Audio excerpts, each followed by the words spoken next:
What's up guys, welcome back to my little SubaruONLY shop. Thank you so much for checking out the video. In today's video, I'm going to walk you guys through steps 1 and 2 from the EJ-205 engine build series. That's where I talk about the teardown of the engine, and I'm going to walk you guys through the 3 things you need to be aware of anytime you take your heads to a machine shop to get machined.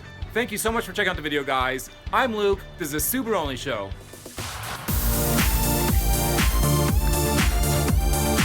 My little SubaruONLY shop. It's a DIY Subaru channel. It's a channel where all I do is Subaru build and race Subaru vehicles at Motorsports events. It's a DIY themed channel where I walk you guys through the steps to get your Subarus back on the road and hopefully do a little racing of your own. So thanks for checking out the video guys. I really appreciate it.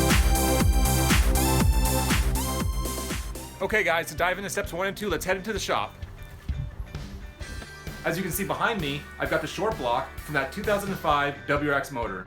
This motor is also known as an EJ-205 motor, and it's one of Subaru's most famous 2-liter turbo motors. Now this 2-liter turbo motor is actually a great starting point for a performance build because the cylinder walls in these 2-liter turbo motors are actually thicker than the turbo 2.5-liter motors that Subaru manufactures. That makes these motors more durable and more rigid under higher boost conditions, which is exactly what I'm looking for this build.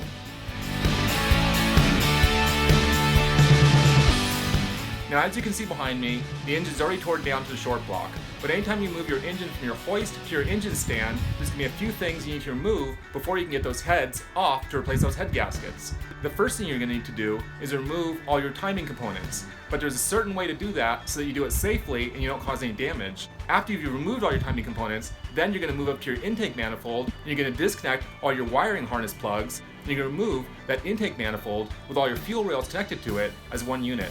Once you have your intake manifold off and you have all your timing components removed, then you can finally disassemble those heads in the reverse pattern that you torque those bolts down to. That's basically the fundamental steps you're going to have to go through anytime you take a set of Subaru heads off one of these motors. Now I'm going to walk you guys through a couple of key pointers to keep an eye out for anytime you're going to walk through these steps. Now the first one involves the timing assembly and how you remove that assembly safely.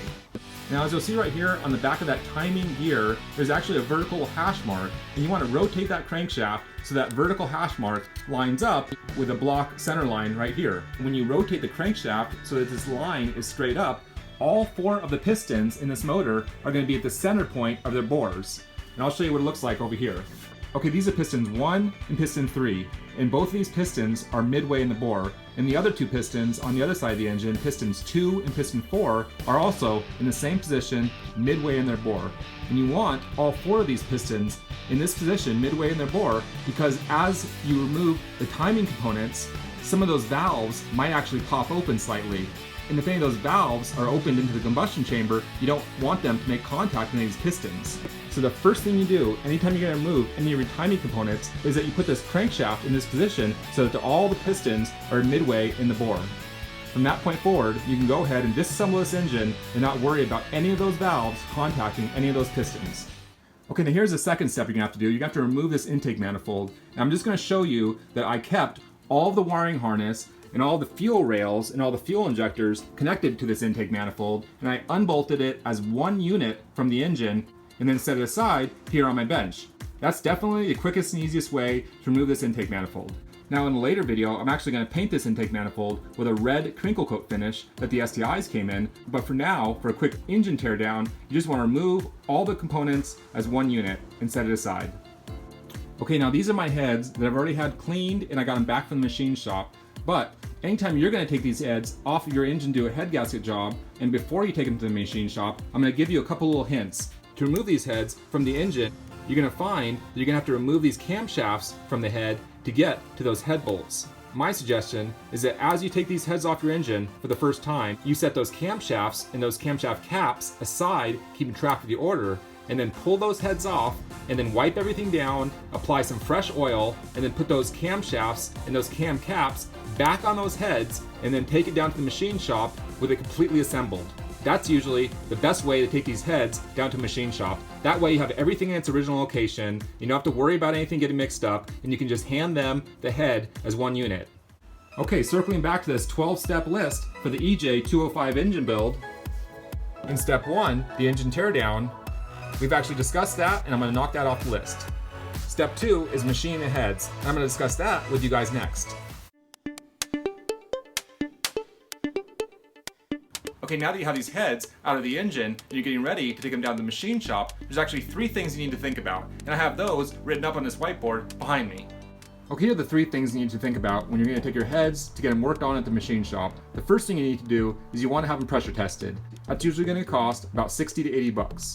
And when they do that pressure test, they should be able to take a closer look at those valve seats and those valve faces and tell you if they see a lot of pitting, and if that pitting is going to be taken care of with a new valve job. If the surface of those valve seats and those valve faces are good and the pressure test is good, then you can move on and get your head surfaced. A surfacing job usually costs about $120 to $140 at most machine shops, but that's just based on my local rates, and it might be a hell of a lot higher or a little bit less wherever you are. And then the last thing that you don't want to forget about is new valve stem seals. Anytime you're going to have any machine work done to your heads, you always want to have new valve stem seals put in, and those usually cost about $40 to install. And since we have 4 valves per cylinder and we have 4 cylinders, we're actually going to need 16 of these little suckers. And this is what they look like. They're little seals that go around those valve stems, and they seal off all the oil from leaking into your combustion chambers. Anytime these valve stems are bad, you're going to have a lot of smoke when you first start up your engine. So always replace those valve stem seals anytime you're doing a head gasket job.